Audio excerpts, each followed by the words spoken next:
It's Bortles, it's Brady with a trip to the big game on the line, Z. Vegas quaking in their boots with those preseason Jags Super Bowl bets. The critics can say what they want. When the Jags woke up this morning, the NFL had 6 teams left that could win the Super Bowl, and they were one of them. Let's make it 5. This is the Jags' biggest game in about 20 years, and the steely resolve wasn't shown by Pittsburgh, but instead by Calais Campbell and company. A tale of 2 quarterbacks, which we'll get into here.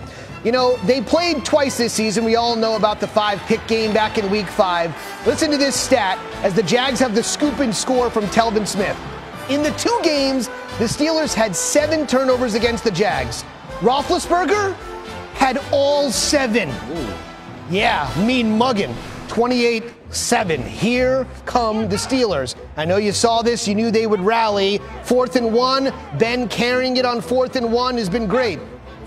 But one of the NFL's toughest teams said we can't get 1 yard on Calais Campbell and Malik Jackson, so we got to throw. Doesn't work. They turn it over on 4th down for the 2nd time. I don't care what you say about Blake Bortles. You're handed off to that dude, you're going to be fine. 3rd rushing touchdown of the game for old Fournette. And then Roethlisberger to Le'Veon Bell. Is that legal? I guess it was. We were all joking while watching the game. I'm sure some of you were at home too. Could be the final game for both with the way those 2 guys were talking, tongue planted firmly in cheek. And if you can't do anything right, you're not going to execute an onside kick right. Jags take over. Let's try to tack on a little bit more. Lambeau would eventually make this a 2-possession game. Steelers would score late. Wouldn't matter. They're going to the AFC Championship game. Mike Tomlin speaking the truth about the Jags. They won the moments, you know, whether it was 4th down plays or conversion by them in some form or fashion on offense. You know, they made the significant plays in the moments, and that's what you have to do in order to advance. You know, we lost some 4th down plays. We lost some possession downs on the other side. Those significant moments kind of define you, particularly this time of year, and they made those plays. We made our share of plays in the game, but not those plays in those moments. It doesn't matter when you give them 14 more. That's on me, and I'll take full blame for those points and that loss because you can't put your defense in that situation. No, you can't, because despite the 5 touchdown passes, they failed to advance. Ben put it on himself, you just heard, largely because they tied a franchise record by allowing 45. Last happened against old Dan Marino in the '84 title game, and the defense allowed Fournette to become the youngest player in the Super Bowl era with 100 yards and 3 touchdowns on the ground in a postseason game. His coach said his guys were ready. They had a good sense of themselves. They felt that there seemed to be a level of confidence in there that they were going to be able to do it. They didn't seem to be rattled, which, you know, is like the same thing that I look for, especially in games like this, a divisional playoff game. You know, you're looking to see when your players come off to the sideline just how they are, you know, how they're reacting. You know, and like I said, it's not the words or anything, it's kind of what's in their eyes. You can kind of just tell. We felt comfortable that we could put up points. Obviously, Telvin's touchdown helps us out, but I thought everybody from the guys up front to the backs to the receivers to the tight ends, you know, it was an overall good performance offensively to continue to score and continue to give, you know, our defense a little bit of space. Gotta feel good for that guy. Fellow players calling him trash, ridiculous. So the Jags and Pats will meet for the 12th time.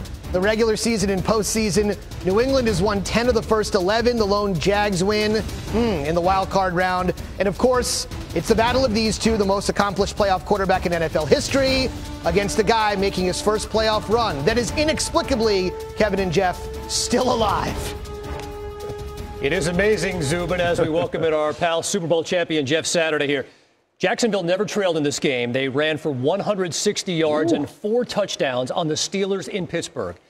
How in the heck did this happen today? Yeah, I mean, this is one of those things where they willed themselves to win. You know, everything that had to happen for the Jaguars happened, and they took full advantage. I mean, you saw them start out with 21 points and the way they're doing it, and then you think, oh, it's going to go back and forth. Here comes the Steelers are going to charge back. And then, lo and behold, everyone doubted Blake Bortles, and here he goes and makes these plays, whether it's to Lee for 11 yards or Yeldon for 40 yards or Cole in the middle for 45 yards. He just kept making plays when it mattered most, and the Jaguars would not be denied. And you just watch this team literally will themselves to win. And it was one of those things where when you saw the Steelers coming back, momentum's a tough thing to change in the NFL. And when they got it, I started getting a little nervous. You know, they're going to have to answer back and forth. Well, they had no back down in them. And you heard Marone, what he said. This team stood up to every test and every opportunity that Pittsburgh tried to take, snatched it right back from them and executed at the end of the game. A team that won 3 games a season ago, and they've got a first-year coach here in Jacksonville anyway with Doug Marone. This is his first full season here. Let's spin it forward. Okay. Tom Coughlin knows how to beat Tom Brady. He's in charge there in Jacksonville. He's going to have some input, you know that. How does this Jacksonville team deal with the pressure that the Patriots can put on the quarterback? No, that's a great question. You saw 8 sacks last night, and just the way that Matt Patricia has brought and progressed this defense along from the week 1 when Kansas City was running all over him to last night. And right here, you have Flowers coming off the edge with what you call the delayed pressure. It looked like he was going to drop in coverage. Taylor Lewan steps inside. He brings them. 3-man rush, 4-man rush, guys rushing and what you call rush to cover. If they see a back staying in, they're going to rush to hold him in and then try to kind of add on to the defensive line pressure.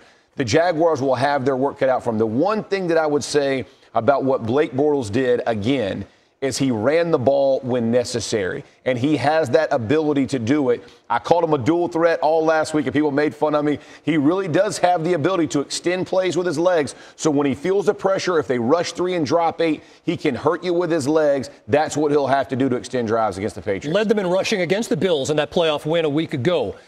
This defense has been called great, and yet they gave up 42 points today. But they made plays. They are a very, very talented unit. How do they deal with Gronk? This is going to be a matchup I'm excited to watch. I mean, in my head, do you put Jalen Ramsey, bring him in and match him up and let him play hand-to-hand combat with him at the line of scrimmage? You know they're going to put – you saw Gronk last night. He came out of the backfield once. They're going to motion him to try to get as little pressure as you can on him coming off the line.